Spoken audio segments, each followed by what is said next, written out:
साल पहले एक अनजान देश में एक शूरवीर राजकुमार हुआ करता था।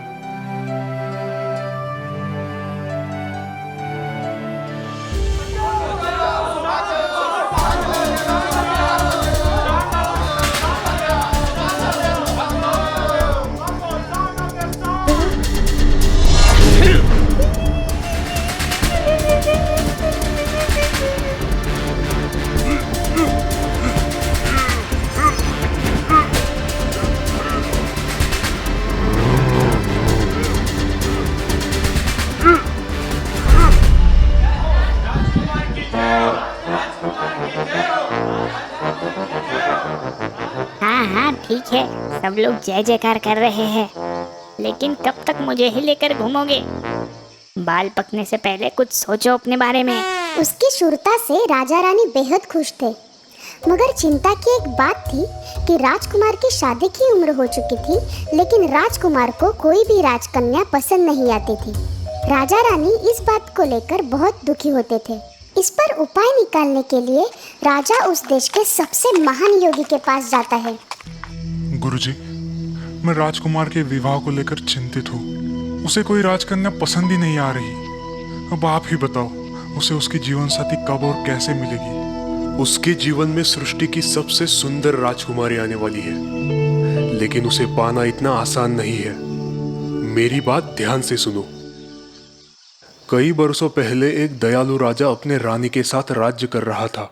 वो राजा अपने राज्य के प्रजा का बड़ी अच्छी तरह से ध्यान रखता। सब कुछ कुशल मंगल था। और इसी बीच रानी ने एक खूबसूरत नन्ही राजकुमारी को जन्म दिया। चारों ओर खुशी ही खुशी झूम उठी। राजा के खुशी का तो ठिकाना नहीं था। उसने पूरे राज्य के लिए दावत का ऐलान किया।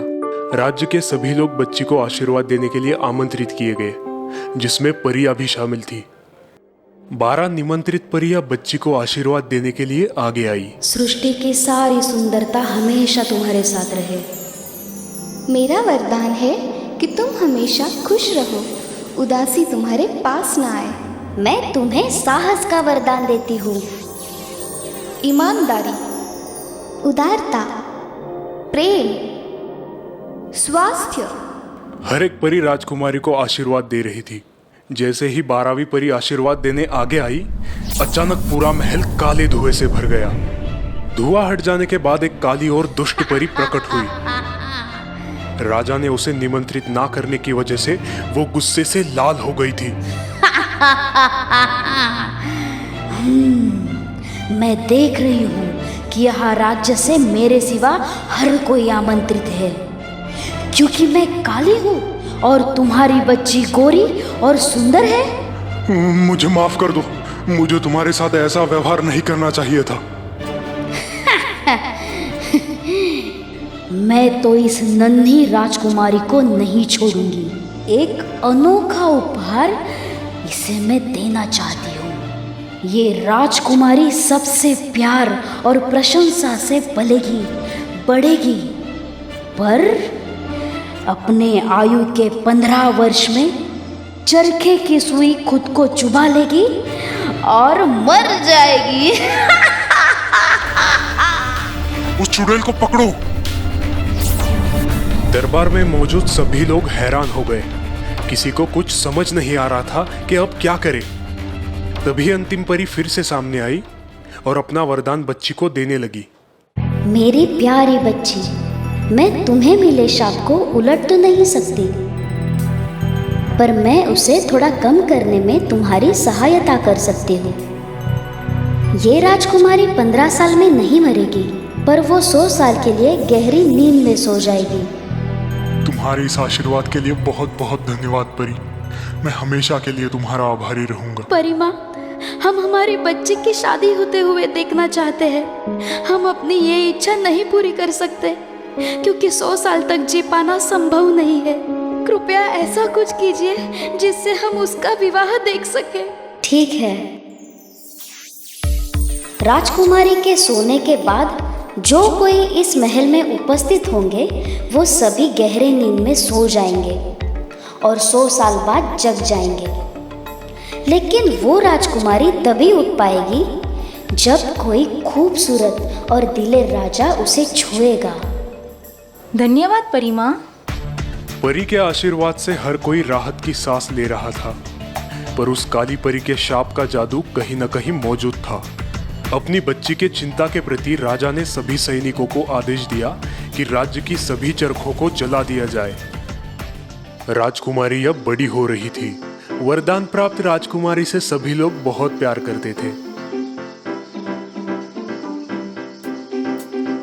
साल गुजरते गए और अंत में राजकुमारी की 15वीं सालगिरह आ गई। उसकी इस सालगिरह पर पूरा राज्य सजाया गया। सबके लिए एक महान दावत का आयोजन किया था।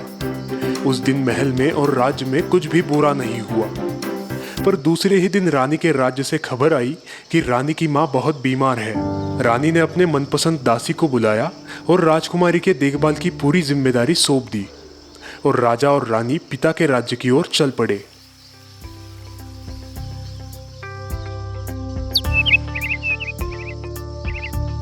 ओह, इतनी खूबसूरत तितली मैंने आज तक नहीं देखी।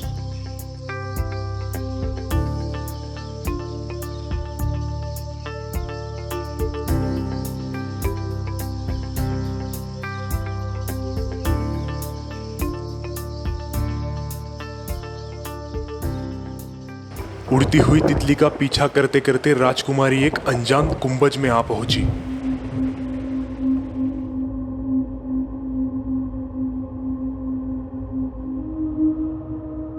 सुनिए दादी माँ, क्या आपने उस सुनहरी तितली को देखा जो अभी अभी उड़ के अंदर आई? मुझे पता नहीं। वो क्या चीज है जो इतनी तेजी से घूम रही है? ये सूत काटने का चरखा है। क्या तुम आजमाना चाहोगे? हाँ जरूर दादी माँ, मैंने अपने जीवन में कभी ऐसी चीज नहीं देखी। राजकुमारी चरखा अपने हाथ से चलाने लगी। तभी अचानक राजकुमारी के उंगली में चरखे की नोक चुभ गई। काले परी की दुष्ट भविष्यवाणी सच हो गई। राजकुमारी गिर पड़ी और गहरी नींद में सो गई। अब तुम्हारे माँ बाप को अच्छा सबक मिलेगा, जिन्होंने काली परी का अपमान किया था। यह दासी को राजकुमारी कहीं नजर नहीं आई तो वो घबरा गई। उसने राजकुमारी को ढूंढना शुरू किया। महल की हर जगह दासी ने राजकुमारी को ढूंढा, लेकिन राजकुमारी नजर नहीं आई। राजा रानी जब वापस लौटे तब उन्हें इस बात का पता चला। वो दोनों डर गए। राजकुमारी को पूरे राज्य में ढूंढने का आदेश दिया गया। राजा खुद भी हर जगह अपने बेटी को ढूंढने लगा। आखिर वो उस कुंभज में आ पहुंचे। वहां चरखे के पास राजकुमारी को पड़ा देखते ही राजा रोने लगा। मेरी बेटी, ये तुम्हें क्या हुआ? वो भविष्यवाणी आखिर सच हो गई। हमने तुम्हें अगले 100 साल के लिए खो दिया है। चलो जल्दी महल जाकर उस राजकुमार के लिए हमारी बेटी को तैयार करते हैं। राजा ने सभी परियों को उसकी मदद के लिए बुलाया। सब परियों ने मिलकर राजकुमारी को सुंदर वस्त्र पहनाए। उन्होंने राजकुमारी के पलंग को सुंदर फूलों से सजाया। राजकुमारी बहुत खूबसूरत लग रही थी। परी ने मंत्र जाप शुरू किया। ओ देवता, ये तुम्हारी बच्ची जो सोई हुई है, जब वो नींद के 100 साल पूरे कर लेगी, तब आप प्रेम के प्रतीक को भेजना और इनका जीवन खुशी से भर देना। चलो, हम सब अपनी अपनी जगह पर जाते हैं। परियां महल से चली गई।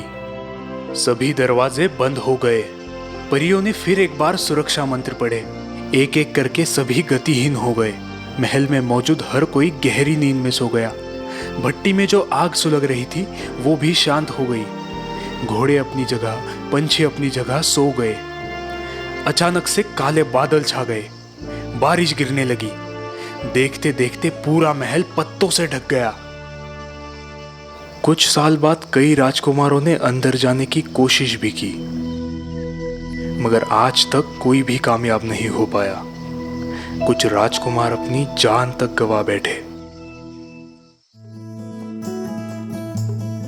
राजकुमार, तुम्हारे जीवन में जल्द ही एक सुंदर राजकन्या आने वाली है, लेकिन उसे पाने के लिए तुम्हें कई कठिन चुनौतियों का सामना करना पड़ेगा। मैं उसके लिए तैयार हूँ पिताजी। पर उस राजकुमारी का नाम क्या है? सब उसे स्लीपिंग ब्यूटी कहते हैं। उस राजकुमार की खुशनसीबी से उस दौर में 100 साल पूरे होने को थे। राजकुमार किले के आंगन में पहुंचा। उसने देखा कि हर कोई सोया है, गतिहीन है। उसने सभी सिपाहियों के दिल की धड़कनें जांची। हैं? इस राज्य में सब लोग कहीं भी सोते हैं क्या? चलो शुक्र है, ये सब अभी भी जिंदा है। उसने महल के अंदर प्रवेश किया। राजा और रानी भी अपने सिंहासन पर सोए हुए थे। राजकुमार को ये सब देखकर आश्चर्य हुआ। उसने राजकुमारी के कमरे में प्रवेश किया। राजकुमारी गहरी नींद में सोई थी। राजकुमार उसे देखकर दंग रह गया। आओ बस, अब यही राजकुमारी हमें चाहिए। मैं आपको कुंवारा मरा हुआ नहीं देख सकता। वाह, ये कितनी खूबसूरत लड़की है। ऐसा लग रहा है कि मेरे हर एक युद्ध की ये जीत है। वाह रे मेरे शेर। राजकुमार ने राजकुमारी का हाथ थाम लिया और तुरंत ही वो शाप टूट गया। राजकुमारी नींद से जाग उठी। राज्य में हर कोई जो सोया था वो जाग गया। राजा रानी, सिपाही, घोड़े सब जाग उठे। मैं इतने सालों से तुम्हारा सपना देख रही थी। मुझे बहुत खुशी है कि तुम मुझे बचाने आखिर आ ही गए। मुझे तुमसे प्रेम हो गया है सुंदरी। मैं तुम्हारे बिना नहीं रह सकता। क्या तुम मुझसे शादी करोगी? हाँ, अवश्य। तुमने मेरी जान बचाई है। तुम ही मेरे सपनों के राजकुमार हो। मैं अभी आया। वो दोनों दरबार में आए जहाँ हर कोई उनका इंतजार कर रहा था। सबने तालियां बजाई और नए दाम्पत्य का स्वागत किया। राजकुमारी के पिता ने राजकुमार के घर वालों को न्योता भेजा। मेरी प्यारी बच्ची, आखिर इंतजार का वक्त खत्म हो गया है। मेरी बच्ची, मैं तुम्हें बता नहीं सकती कि मैं कितनी खुश हूँ। तुम्हें तुम्हारा राजकुमार मिल ही गया। ये हमारे राज्य के इतिहास में एक यादगार दिन है और आज इस सुनहरे दिन पर मैं अपने बेटी और इस राजकुमार के विवाह की घोषणा कर रहा हूँ। तुम्हारा तो हो गया, अब मेरा क्या?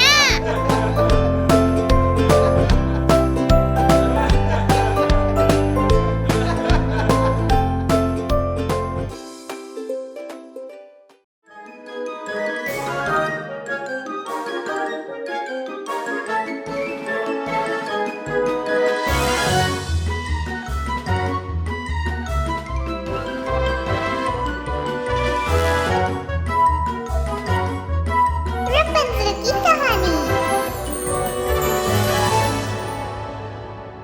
बहुत समय पहले की बात है। एक आदमी अपनी प्यारी सी बीवी के साथ हंसी खुशी रहता था। बहुत जल्द उनके घर में एक नन्हा मेहमान आने वाला था। उनके घर के सामने एक बड़ी हवेली थी। उस हवेली के सामने रपुंज़ल के पौधे लगे हुए थे, पर वो हवेली जादूगरनी गौथल की थी। नहीं,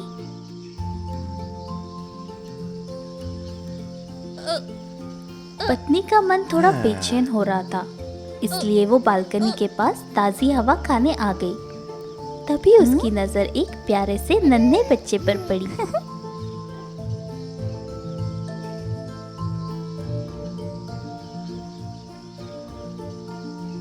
देखिए, वो बच्चा कितना प्यारा है। हाँ, वो बहुत प्यारा है।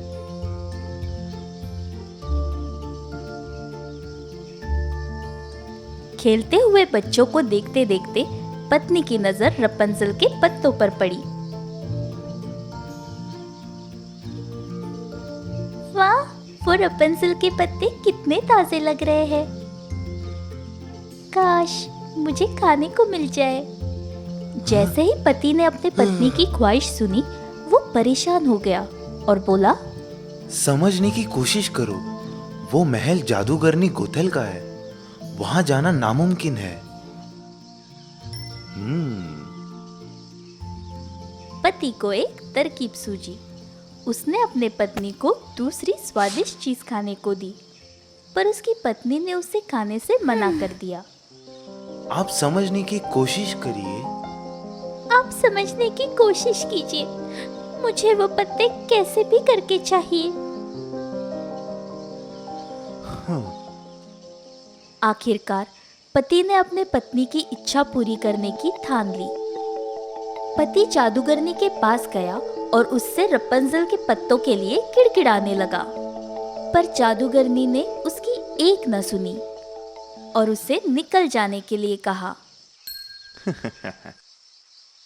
इसलिए पति ने जादूगरनी के महल से रपंजल के पत्ते चुराने की ठान ली।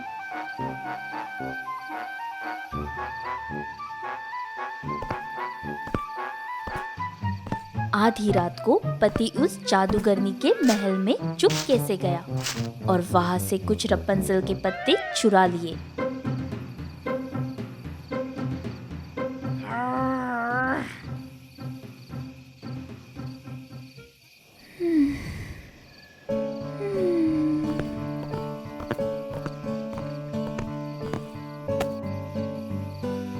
देखो, मैं तुम्हारे लिए रपंजल के पत्ते लाया हूँ। पत्नी ने अपने लिए रपंजल के पत्तों का सलाद बनाया और बहुत मजे से खाया।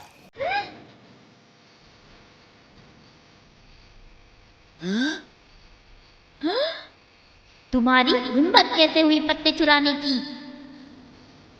मुझे माफ कर दो गौथल। मेरी पत्नी गर्भवती है और उसे इन पत्तियों को खाने की इच्छा हो रही थी।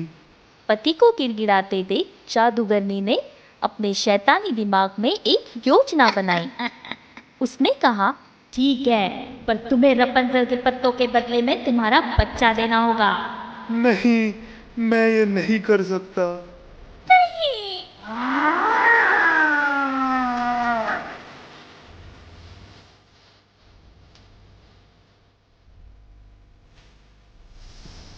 तुमने अगर अपना बच्चा नहीं दिया तो इसका परिणाम अच्छा नहीं होगा। गौतल की धमकी से पति बहुत ज्यादा डर गया था, इसलिए उसने गौतल का कहा मान लिया। जैसे ही उनका बच्चा पैदा हुआ, दोनों ने शहर छोड़ने की कोशिश की ताकि उन्हें अपना बच्चा गौतल को ना देना पड़े। हमें इस शहर को जल्द ही छोड़ना होगा, नहीं तो जादूगरनी हमारे बच्चे को छीन लेगी।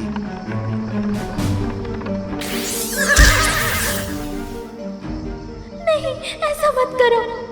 गौतल बच्चे को ध्यान से देखकर उसका नाम रखने का सोचती है।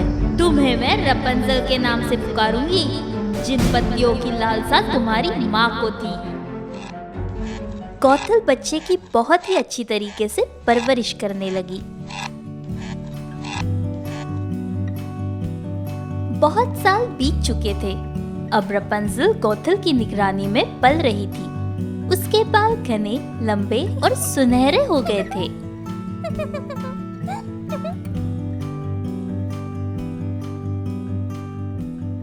एक दिन गौतल रपंजल के बाल संवारने में मदद कर रही थी। तभी वहां एक जादूगर प्रकट हुआ। ये जादूगर और कोई नहीं बल्कि गौतल के गुरु थे।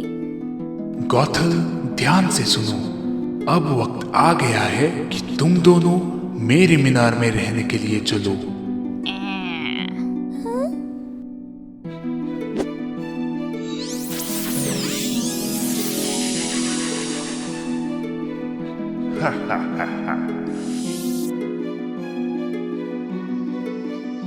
जादूगर अपने जादू से रपंजल और गौतल को एक ऊंची सी मीनार में ले गया।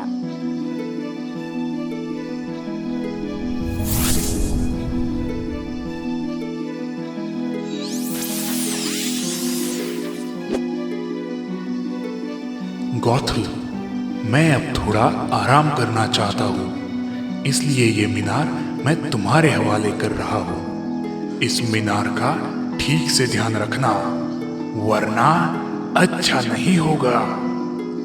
गुरुजी, आप चिंता ना करें, मैं इस मीनार का अच्छे से ख्याल रखूंगी। गौतल रपंजल को बोलती है कि वो पास के बाजार में कुछ काम से जा रही है। ये सुनकर रपंजल सोच में पड़ जाती है कि गौतल मीनार के बाहर कैसे जाएगी।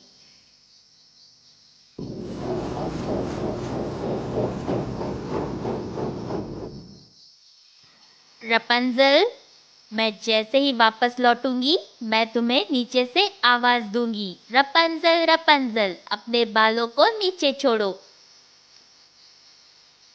और तुम अपने घने लंबे बाल छोड़ देना। ठीक है।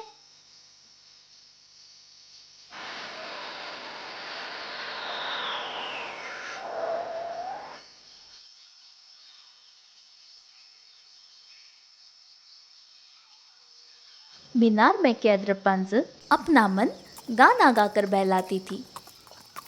फूलों के रंग है मेरे संग, यूं ही गाऊं।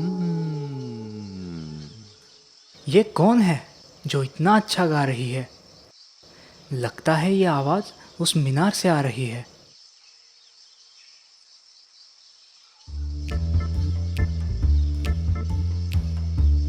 जब राजकुमार पेड़ के पीछे छिपकर गाना सुन रहा था, तभी उसने देखा कि गौतल मीनार के पास आती है और जोर से आवाज देती है, रपंजल रपंजल, अपने बालों को नीचे छोड़ो।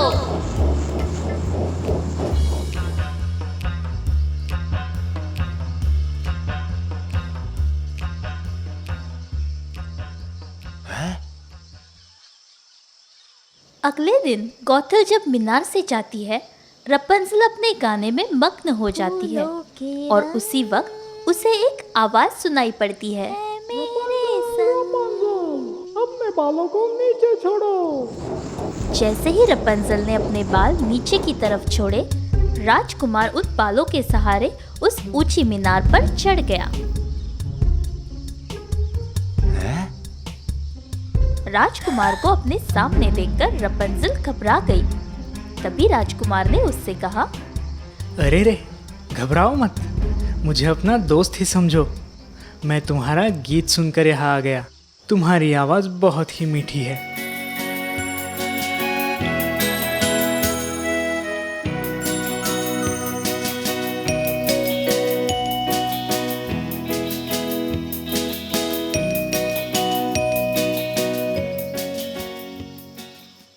सुनिए, आप इस रहस्यमय मीनार में क्यों रहती है? ये मीनार एक जादूगर की है, जिसकी देखभाल के लिए गौतल को रखा है।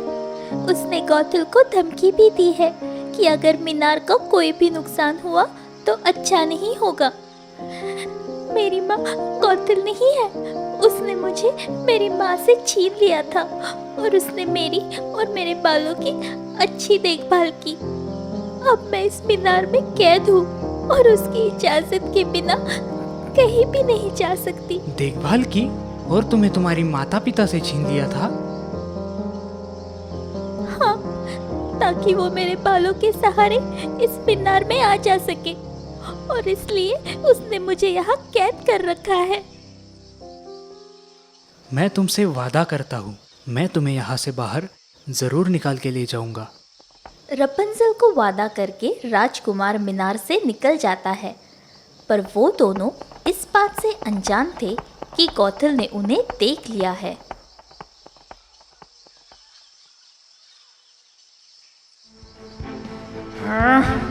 तुम्हारी इतनी जुर्रत!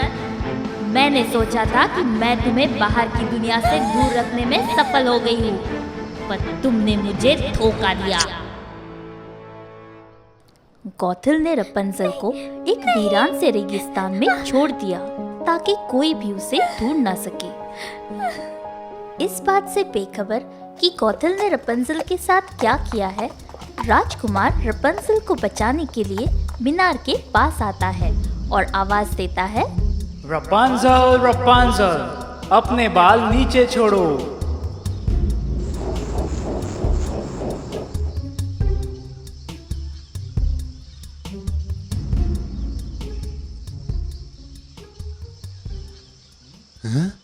जैसे ही राजकुमार ऊपर चढ़ के जाता है, वो गौतल को देखकर हैरान हो जाता है।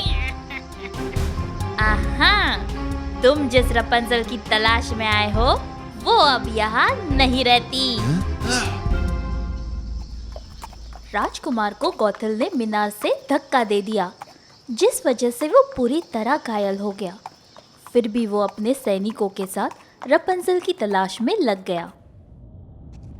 रपंजल की खोज करते करते जब वो रेगिस्तान के पास से गुजर रहे थे, तभी राजकुमार को रपंजल का गाना सुनाई दिया, जिसे वो अक्सर गाती थी।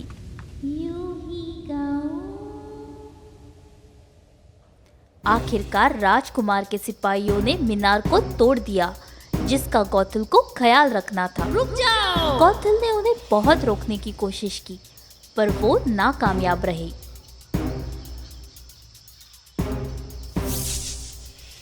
गौथल के गुरु वहां आ पहुंचे और जब उन्होंने अपने मीनार की ऐसी दुर्दशा देखी, वो गुस्से से लाल हो गए। उन्होंने गौथल को दंड दिया और वहां से गायब हो गए।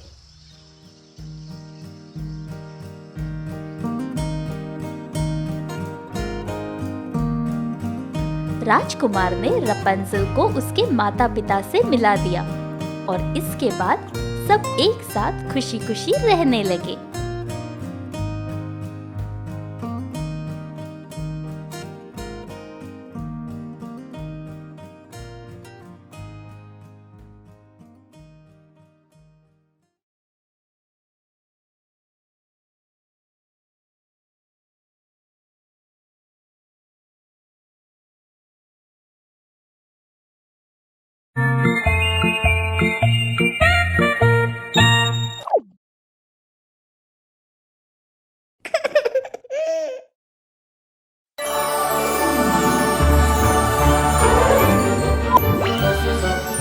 बेबी हेजल, स्नो वाइट की कहानी।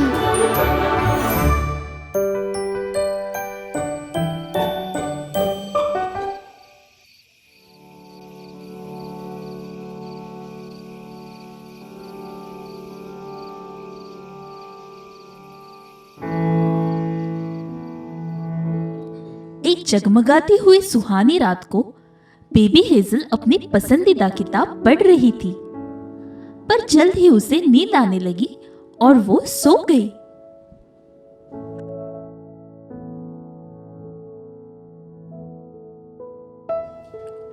वो गहरी नींद में थी कि तभी अचानक तेज हवा के झोंके से खिड़की खुल गई।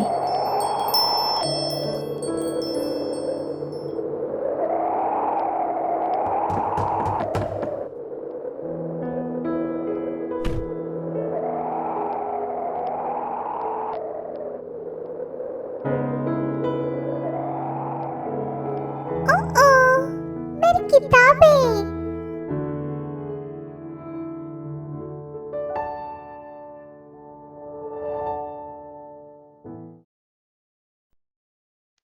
हेजल अपनी किताबें शेल्फ पर वापस रख रही थी कि अचानक एक किताब में से सुनहरी किरणें निकलने लगी।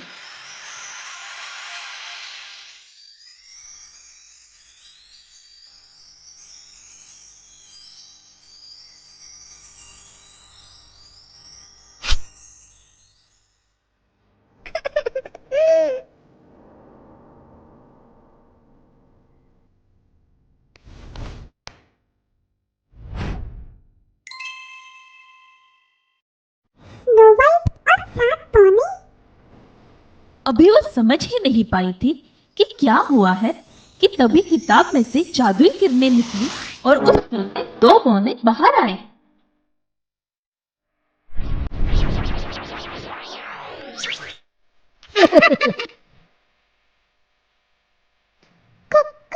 कौन हो तुम और यहाँ पर क्या कर रहे हो? हेजल, मैं हूँ क्लटी। प्यारी लड़की, घबराओ मत। मेरा नाम है विटी और हम दोनों स्नो वाइट की दुनिया से आए हैं। हाँ, स्नो वाइट की दुनिया से? हाँ।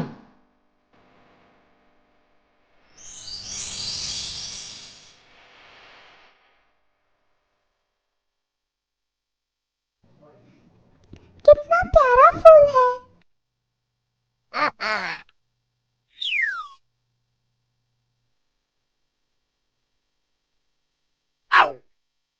हेजल अब बिल्कुल भी डरी हुई नहीं थी। वो विटी और क्लटी के आश्चर्यजनक जादू से काफी प्रभावित और खुश हो गई थी।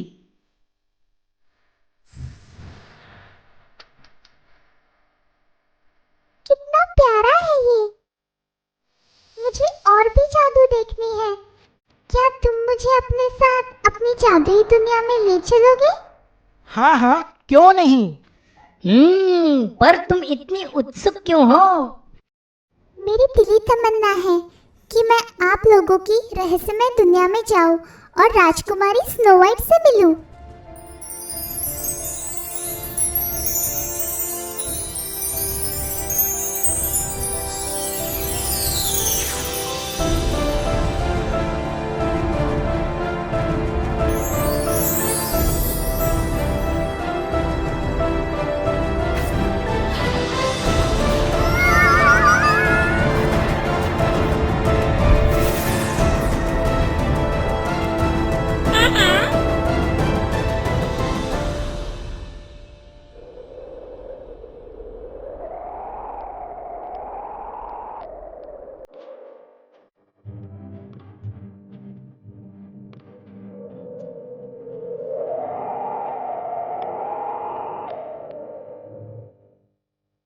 अब हम आगे कैसे जाएंगे? पर चतुर विटी के पास हर समस्या का हल था।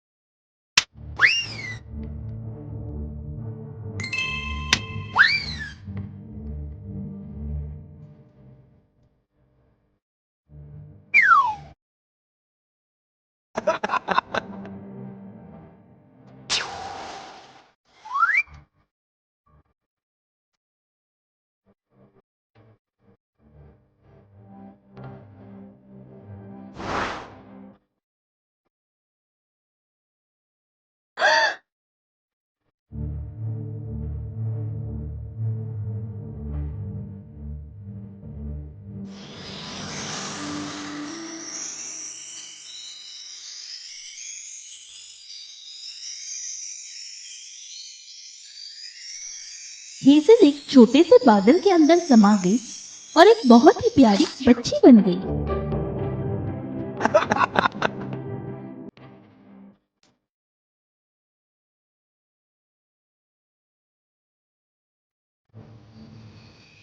उसी जादुई दुनिया में एक महान राजा और रानी रहते थे।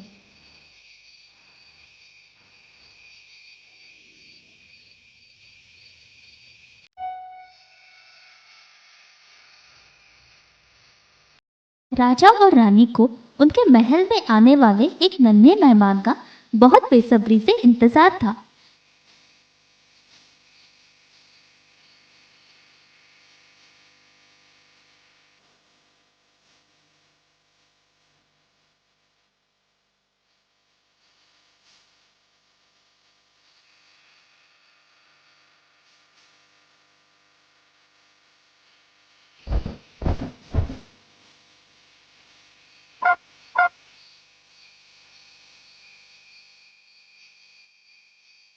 खाना बहुत ही स्वादिष्ट था।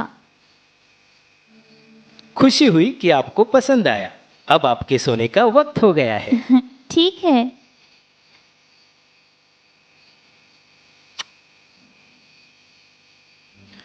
मेरी प्रिय रानी, जाने से पहले मैं तुम्हें कुछ दिखाना चाहता हूँ।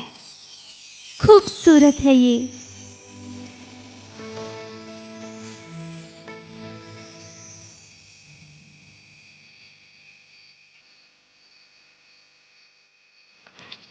मैं चाहता हूँ कि हम हमेशा ऐसे ही मुस्कुराते रहें।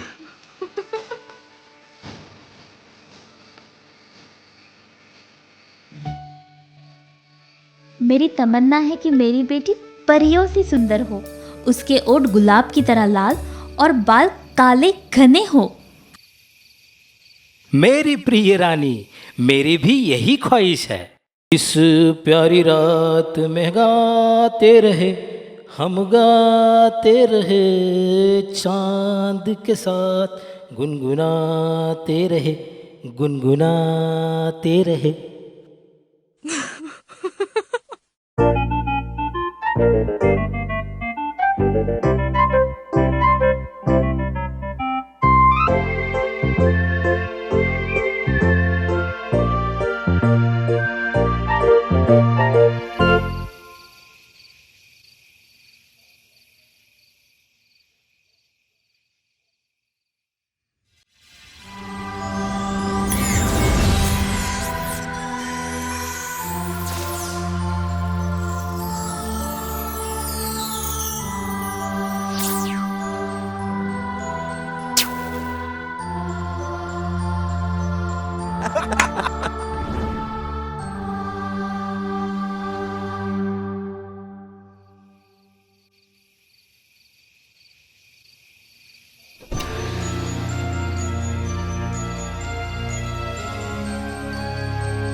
महल में हर एक को जिस पल का इंतजार था वो घड़ी आ गई। बच्चे की किलकारी से पूरे महल में खुशी की लहर दौड़ गई। महल में स्वागत है नन्ही राजकुमारी। इस चांद के टुकड़े का हम क्या नाम रखें? मेरी प्यारी बेटी, हम इसे प्यार से स्नो वाइट बुलाएंगे।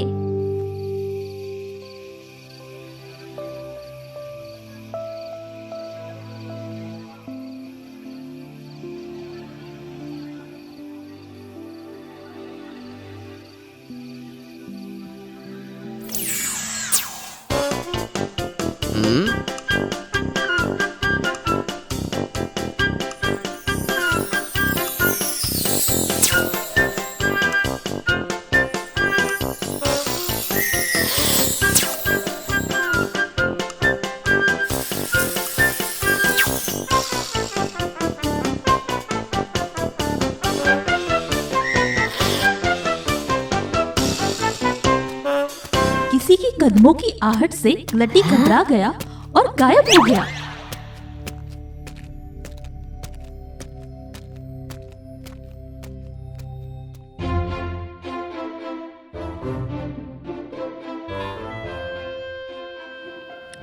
सुंदर। रानी ने राजकुमारी का कक्ष बहुत ही सुंदर सजाया है। हैरानी की बात है, महाराज ने कितनी जल्दी इस कक्ष को सजा दिया। इस बात से बेखबर कि ग्लटी ने कक्ष को सजाया है, राजा रानी ये सोचकर एक दूसरे की तरफ देखकर मुस्कुरा रहे थे कि उनमें से ही किसी एक ने सजाया है। दिन गुजरते गए। राजा रानी बहुत लाड़ प्यार से राजकुमारी की परवरिश कर रहे थे। साल गुजरते गए। स्नो वाइट ना केवल अपनी माँ की तरह सुंदर बल्कि अपने पिता की तरह बहादुर बनना चाहती थी।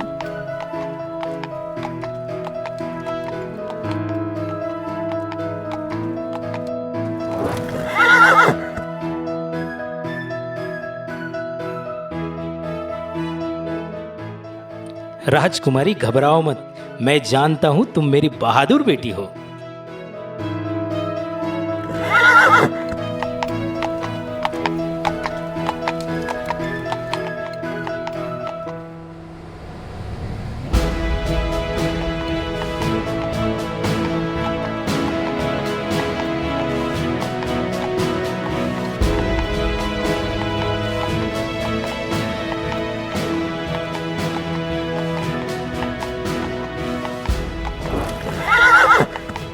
अरे वाह!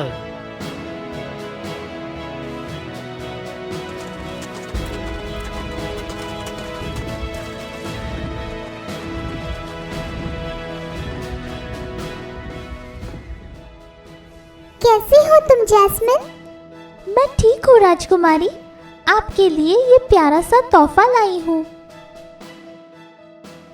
शुक्रिया जैस्मिन,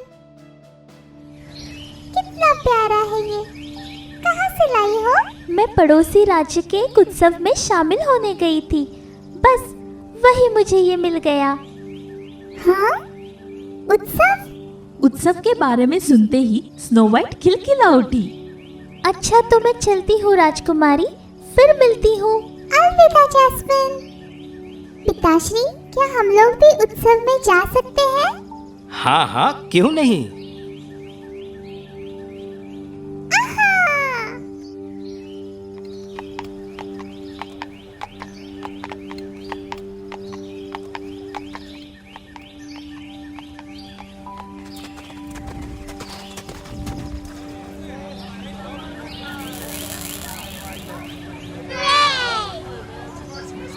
सावधान, महाराज और राजकुमारी जल्द ही पधार रहे हैं। ये खबर सुनकर प्रजा फूली नहीं समा रही थी, परंतु एक बुढ़िया जो मिट्टी के मटके बना रही थी, ये खबर सुन के आश्चर्यचकित रहेगी।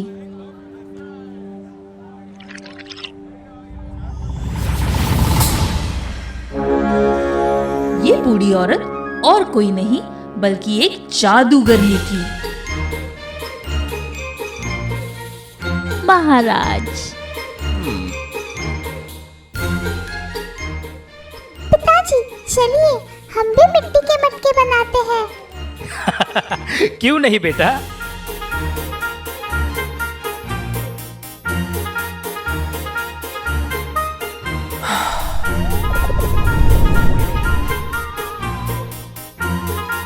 महाराज, मेरा सौभाग्य है कि आप मेरी छोटी सी दुकान में आए।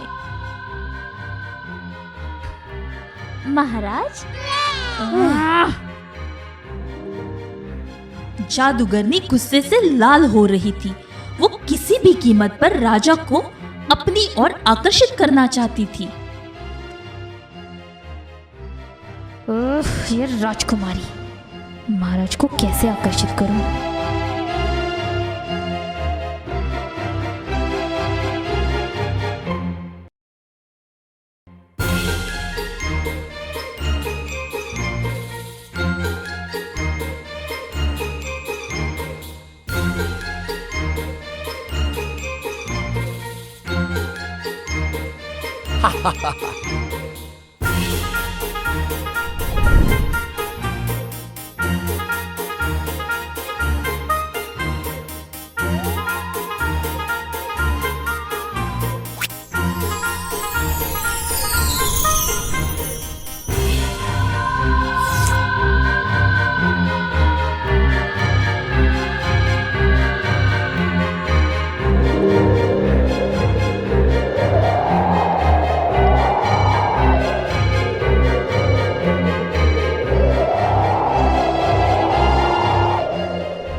यहाँ पर स्वादिष्ट आइसक्रीम खाओ।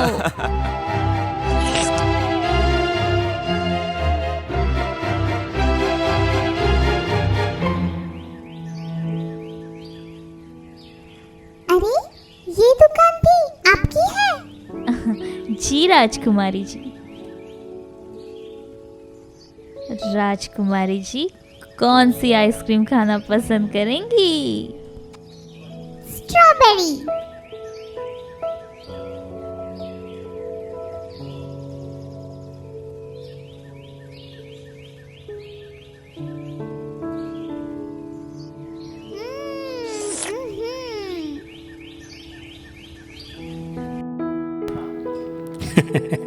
धन्यवाद।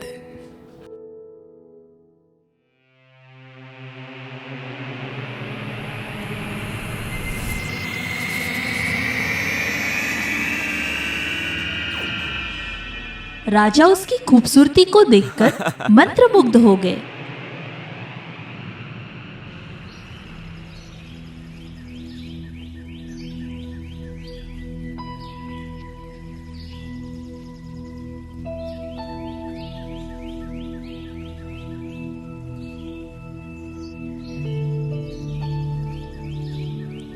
स्नो वाइट अपने पिता को देखकर खुश हुई, परंतु उसकी ये खुशी सिर्फ पल भर के लिए थी।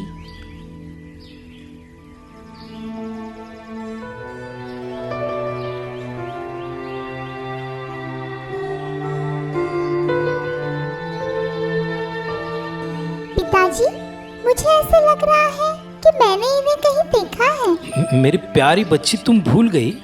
इनसे हम उत्सव में मिले थे। और अब ये तुम्हारी सौतेली माँ है। ये बहुत अच्छी है, तुम्हारा अच्छे से ख्याल रखेंगी। मुझे पता है कि तुम बहुत निराश हो बेटी। मैं तुम्हारी माँ को कभी नहीं भूल पाऊंगा। कैसी हो स्नो वाइट? ठीक हूँ।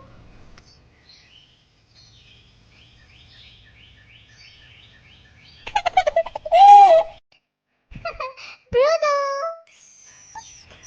Bruno, Bruno.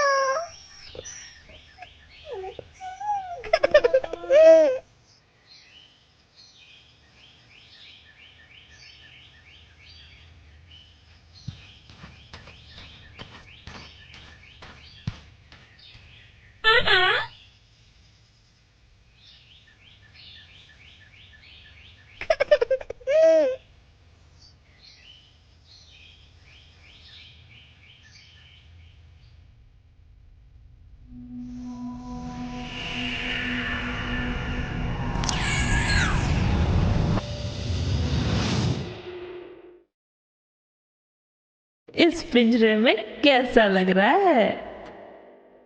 देखा, मैं बन ही गई तुम्हारे राज्य की नई रानी, जो कि अब बहुत ही ज्यादा सुंदर है।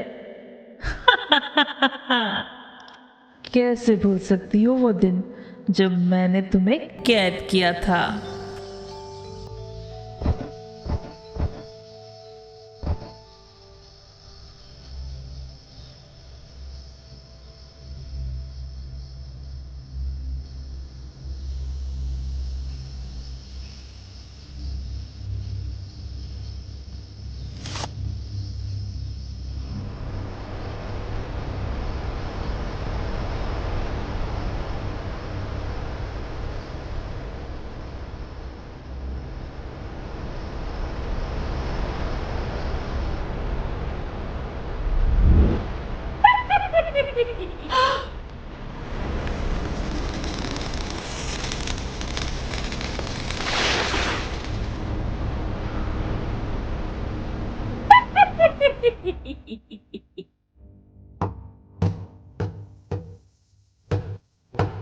ये खिड़की खोलने की गुस्ताखी कौन कर रहा है?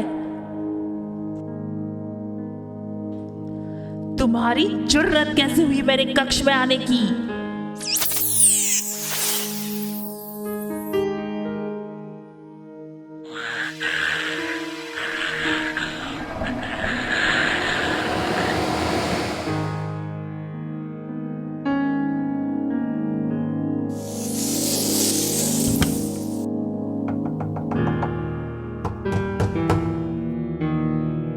लगता है दरवाजे पर कोई है।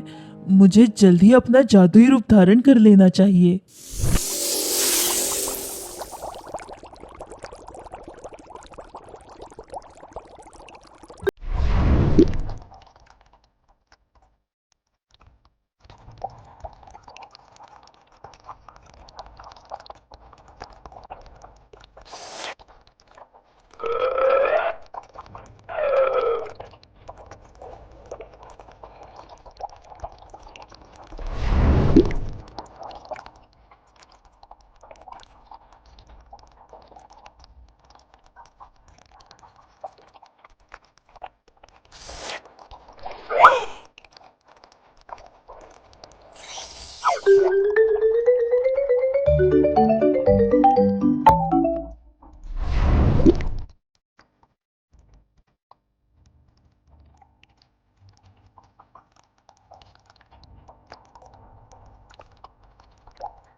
बहुत सारे असफल प्रयासों के बाद आखिर चतुर रानी ने जादुई मिश्रण तैयार कर लिया। बन ही गई मैं दुनिया की सबसे खूबसूरत रानी। अब हूं मैं सबसे शक्तिशाली।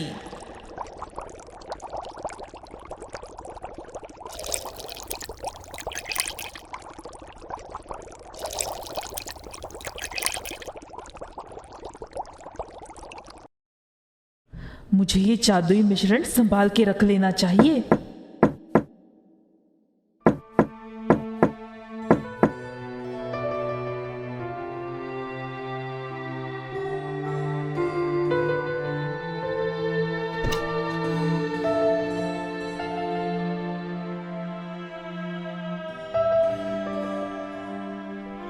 हमारे राज्य में आपका स्वागत है।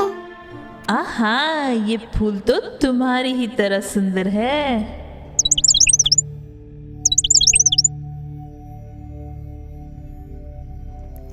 रानी माँ, इन पंछियों को आपने क्यों कैद किया हुआ है? मेरी प्यारी बच्ची, क्योंकि ये पंछी मुझे बहुत ही प्यारे हैं।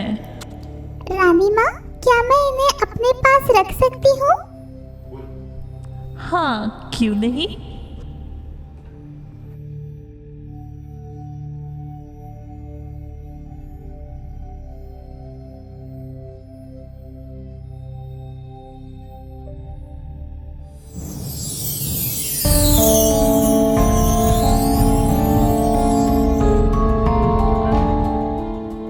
जादुई शीशे मुझे बता, कौन है सबसे खूबसूरत? आप ही हो सबसे खूबसूरत।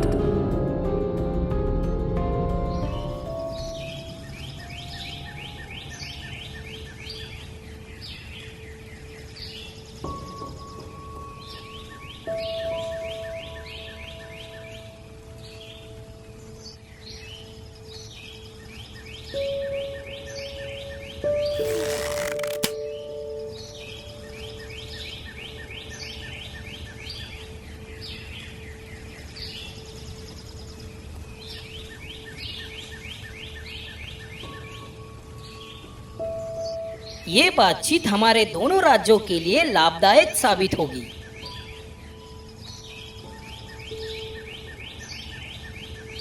ओह, कितनी खूबसूरत है ये।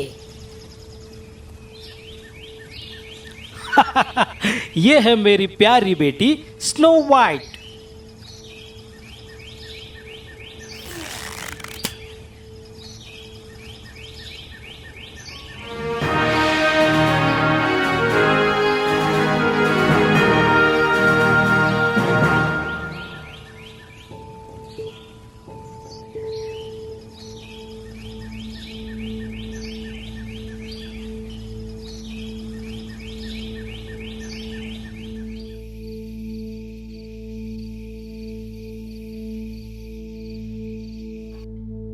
ओह, कितनी खूबसूरत है ये।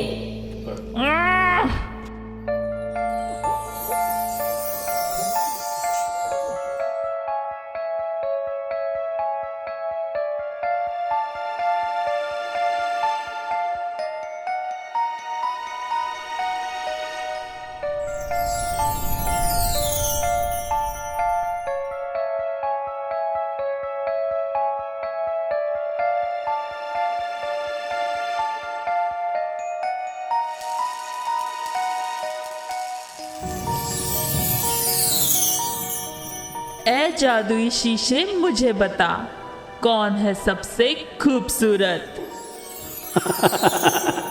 रानी साहिबा, आप बहुत खूबसूरत हो, लेकिन अब स्नो वाइट की सुंदरता आपसे बहुत बढ़कर है।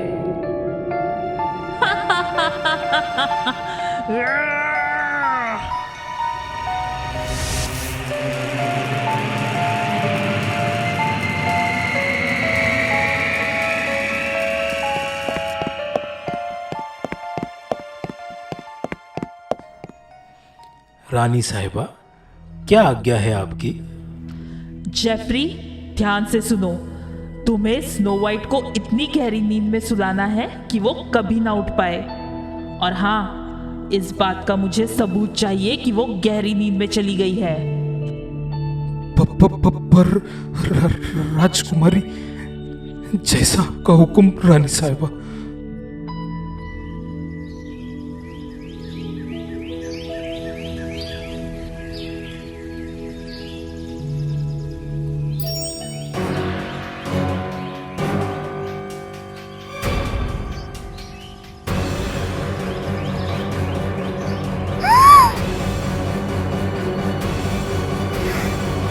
शुक्रिया मेरे बन्ने दोस्त।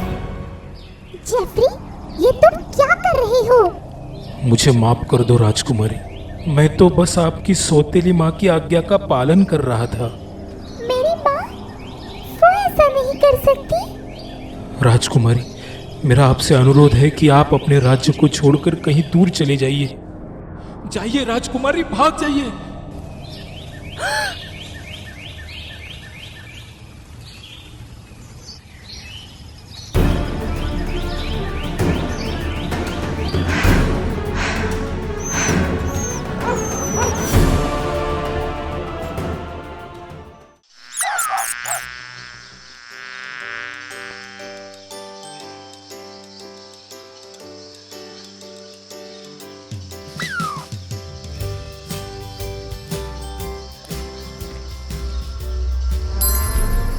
तुम्हारी हिम्मत कैसे हुई है पिंजरा खोलने की?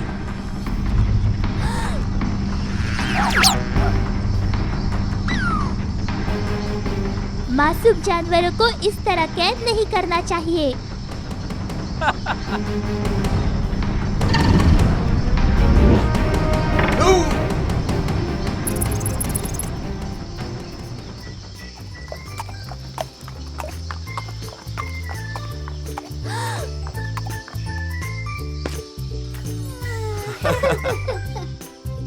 स्नो वाइट अपने नन्हे दोस्त को न पाकर घबरा गई।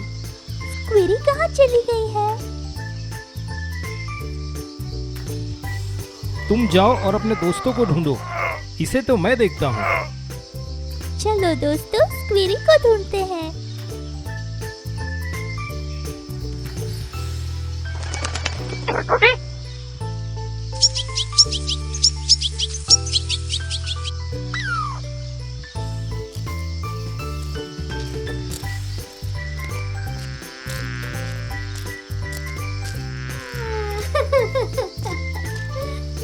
कैसे हो मेरे नन्हे प्यारे दोस्त?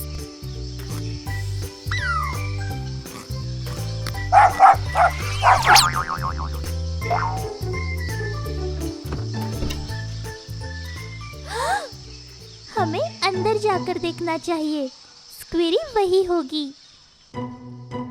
स्नो वाइट अंदर दाखिल हुई और देखकर हैरान रह गई, क्योंकि ये छोटा सा घर बाहर से सुंदर और अंदर से काफी गंदा था। उफ, कितनी सारी धोने वाली प्लेट्स पड़ी है।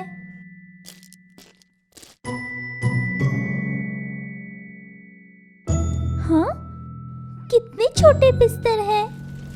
7 बिस्तर, 7 प्लेटें और 7 कुर्सियाँ। पता नहीं कौन रहता होगा इस घर में।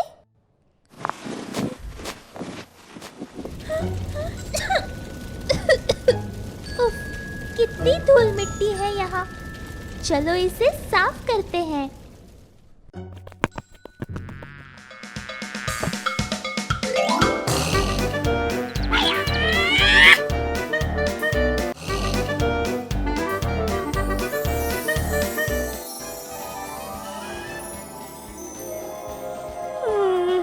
बहुत थक गई हूँ मैं।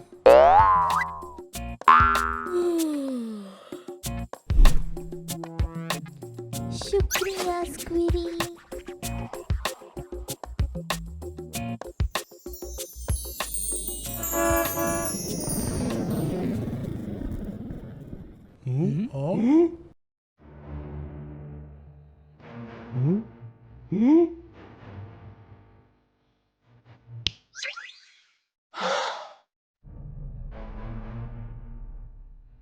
कौन है ये लड़की? ये यहाँ पर कैसे आई? ये हमारे बिस्तर पर क्यों सोई है? पर ये कितने सुंदर है। देखो देखो, उसने हमारा घर भी साफ कर दिया है। हाँ, अब हमारा घर सुंदर लग रहा है।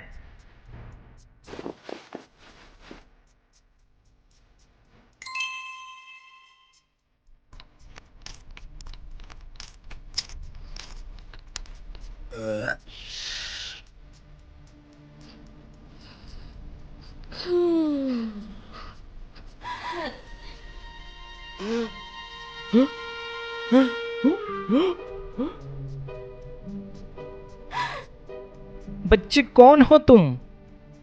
हमारे घर में क्या कर रहे हो? मैं हूँ स्नो वाइट। मेरी सौतेली माँ मुझे नुकसान पहुँचाना चाहती थी, इसलिए राज्य छोड़कर मैं जंगल में आश्रय की तलाश में आ पहुँची। कोई बात नहीं, तुम जितना चाहो उतना यहाँ पे रहो। हाँ क्यों नहीं, पर इसके लिए तुम्हें हमारे लिए रोज स्वादिष्ट खाना बनाना पड़ेगा। मैं खुशी से आप सबके लिए खाना बनाऊंगी। आप सबको मेरा नाम तो पता है, पर आप सबका नाम क्या है? मेरा नाम है ग्लटी। मैं हूँ टेस्टी। मैं ड्राउजी हूँ। मैं हूँ विट्टी। मैं हूँ बिट्सी और ये है इट्सी। नहीं नहीं नहीं, मैं हूँ बिट्सी और ये है इट्सी। छोड़ो उनको, मैं हूँ टिंगसी। स्नो वाइट ने खुशी खुशी अपने नए दोस्तों के लिए लजीज खाना भी बना लिया।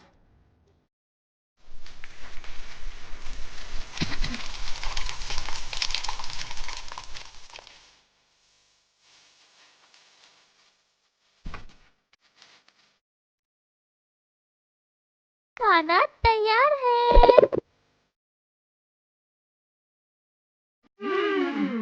बेटी रुको, हम प्रार्थना करना भूल गए।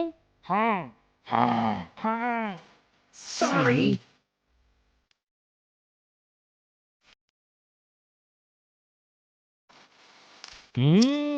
कितना स्वादिष्ट खाना है।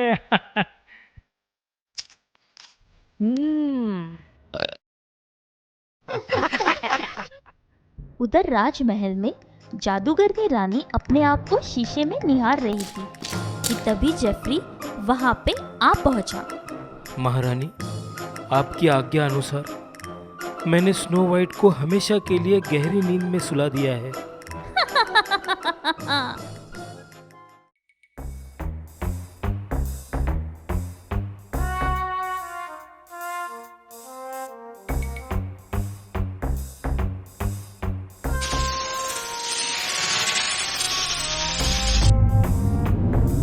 ए जादुई शीशे, बता कौन है सबसे खूबसूरत? रानी साहिबा, आप बहुत सुंदर हैं, मगर बोनो के घर रहने वाली स्नो वाइट की सुंदरता आपसे बहुत बेहतर है।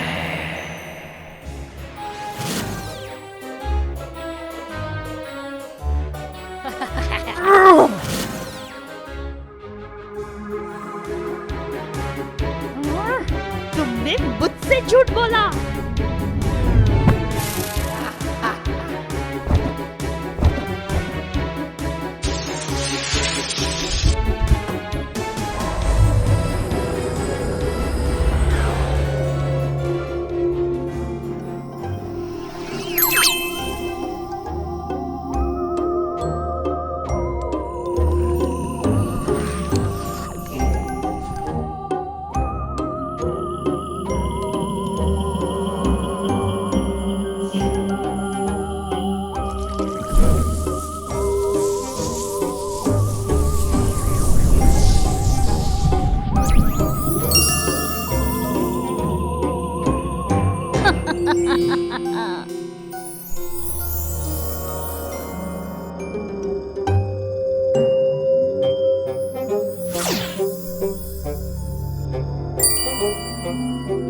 एक गहरी नींद में सोने के लिए तैयार हो जाओ स्नो वाइट।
आपकी याद आती है पिताजी।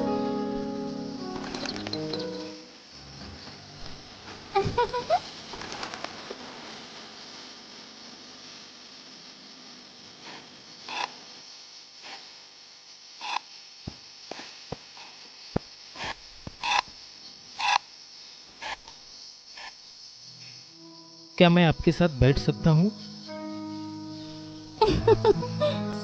क्यों नहीं? स्नो वाइट और प्रिंस एक दूसरे का हाथ पकड़े बड़े ही प्यार से झूला झूल रहे थे। तुम कितनी सुंदर हो।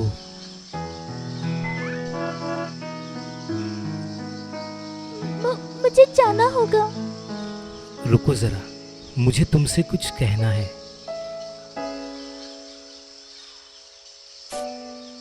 तुम्हारी सुंदरता ने मुझे बहुत ही मोहित कर दिया है। क्या तुम मेरी रानी बनना पसंद करोगी? मुझे बहुत खुशी होगी।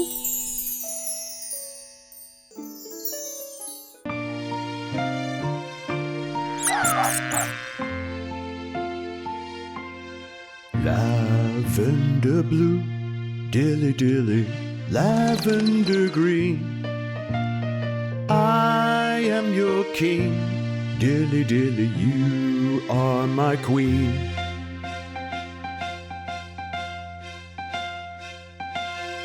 Lavender green, dilly dilly, lavender blue.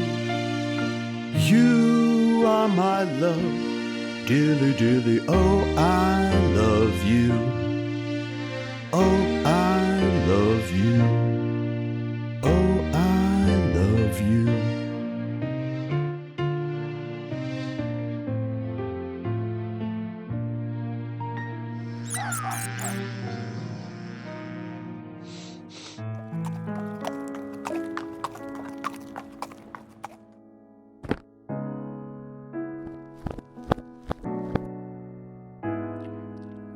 राजकुमार, महाराज ने आपको बुलाया है। ठीक है स्नो वाइट, मुझे जाना होगा।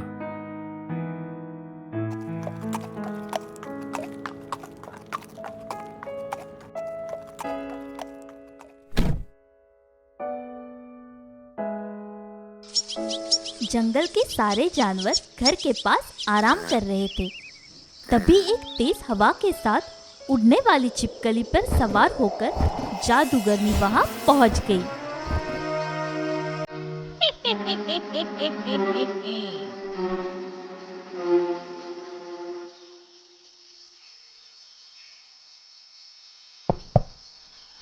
क्या कोई इस बूढ़ी औरत को एक गिलास पानी दे सकता है? हाँ?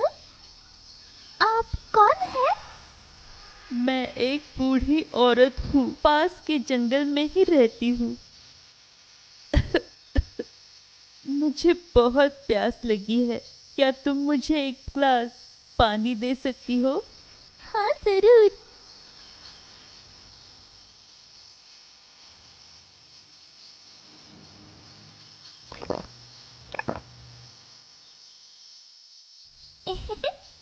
शुक्रिया बेटी, तुम्हारा दिल बहुत बड़ा है, मुझे ये एहसान चुकाना होगा। नहीं नहीं, इसकी क्या जरूरत है?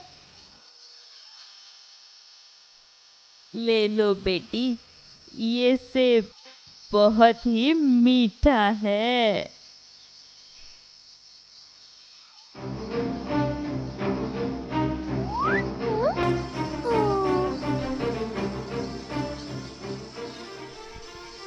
तुम ठीक हो नन्हे दोस्त? हाँ हाँ, वो ठीक है। ये लो, तुम दूसरा सेब खा लो।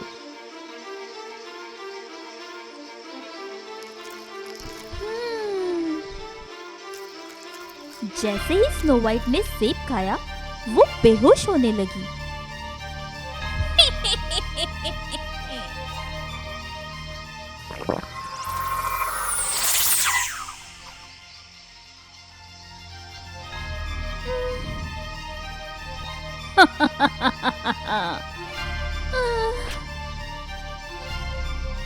अब मुझसे ज्यादा सुंदर कोई भी नहीं है।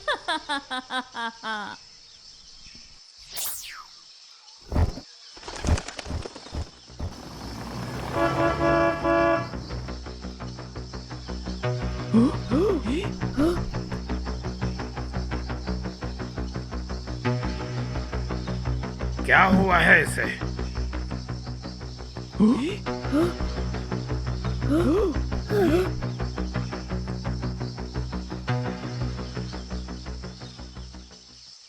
हे ईश्वर, अब स्नो वाइट कभी भी नहीं उठेगी।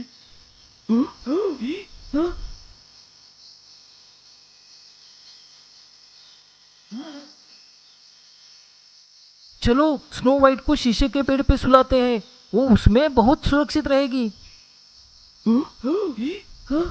बोनो ने स्नो वाइट को शीशे के पेड़ पे लेटा दिया।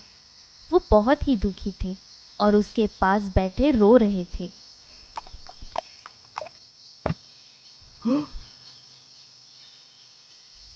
ये यहाँ क्या चल रहा है? राजकुमार, जादूगर रानी ने स्नो वाइट को नुकसान पहुंचा ही दिया।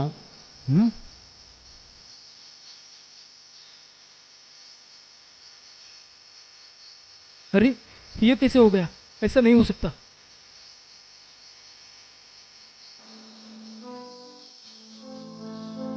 स्नो वाइट, जाग जा।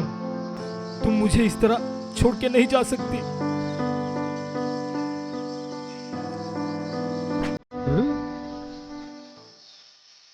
ये क्या है?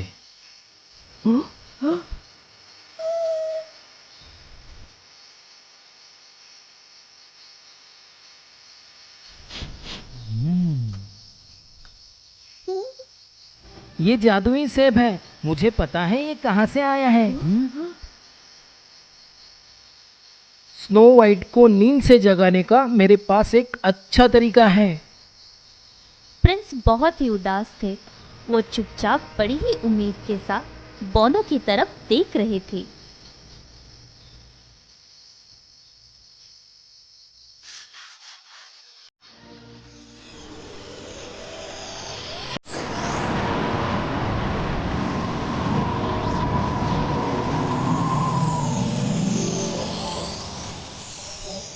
प्यार के साथ इस दिल को चूमो, स्नो वाइट पुनर्जीवित हो जाएगी।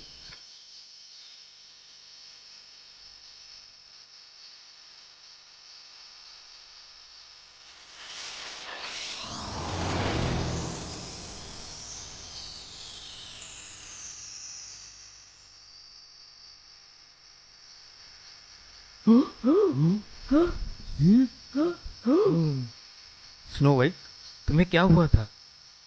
क्या तुम्हें कुछ याद है?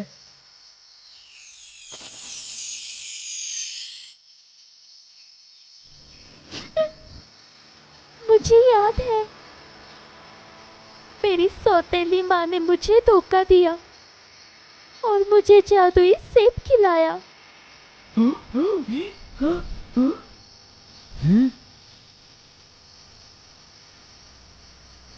तुम्हारी सौतेली माँ को उसके कर्मों का फल जरूर मिलेगा स्नो वाइट।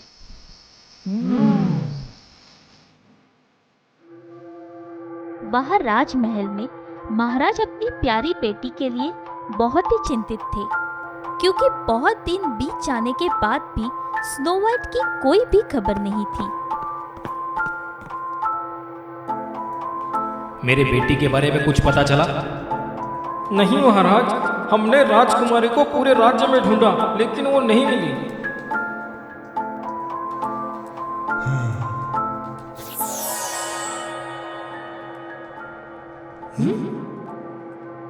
महाराज, हम दोनों जादूगर हैं और हम बहुत दूर से आए हैं। महाराज ने सोचा कि क्या पता इनके जादू से उनके बेटी के बारे में कुछ पता चल जाए। अरे वाह, चलो देखते हैं तुम्हारे जादू का कमाल।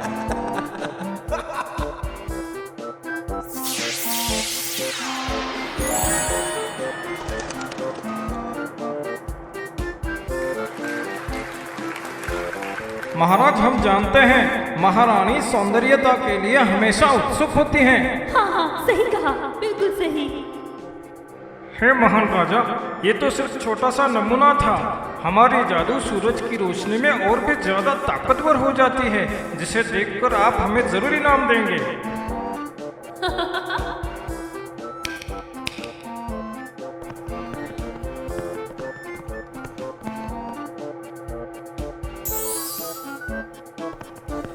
महाराज, क्या हम इनका अद्भुत जादू देख सकते हैं? जरूर, क्यों नहीं। धन्यवाद। चलो तुम्हारा जादू देखते हैं। जी बिल्कुल रानी साहिबा।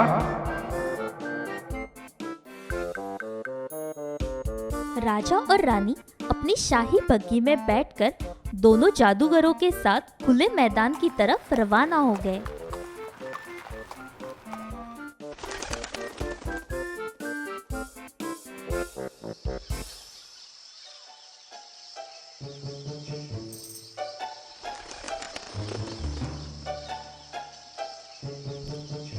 हे महारानी, आप अपना घूंघट हटा लीजिए, नहीं तो जादू काम नहीं करेगा।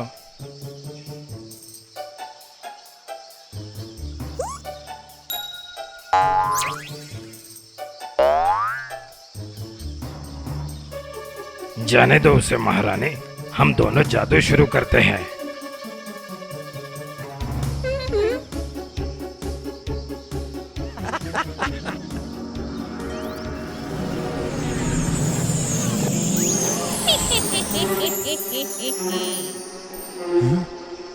तुम दोनों ने मेरी रानी को क्या बना दिया है? ठहरा छुपाता है। नहीं। आखिरकार जादूगरनी को उसके बुरे कर्मों की सजा मिल गई। उसके जादू का असर खत्म हो गया और असली रानी को भी बचा लिया गया। स्नो वाइट की माँ अपने असली रूप में आ गई। वो अपनी माँ को पाकर खुशी से फूली नहीं समा रही थी। अंत में वो दिन आ गया जब राजकुमार ने स्नो वाइट के सामने विवाह का प्रस्ताव रखा। स्नो वाइट ने खुशी खुशी राजकुमार का प्रस्ताव स्वीकार कर लिया और पूरे धूमधाम से दोनों का विवाह हो गया।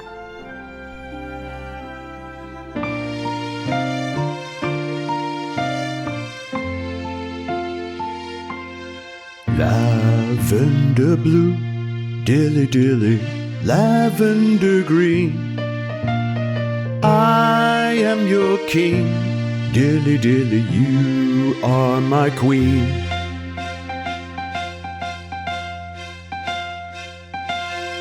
Lavender green, dilly dilly, lavender blue. You are my love, dilly dilly, oh I love you, oh I love you.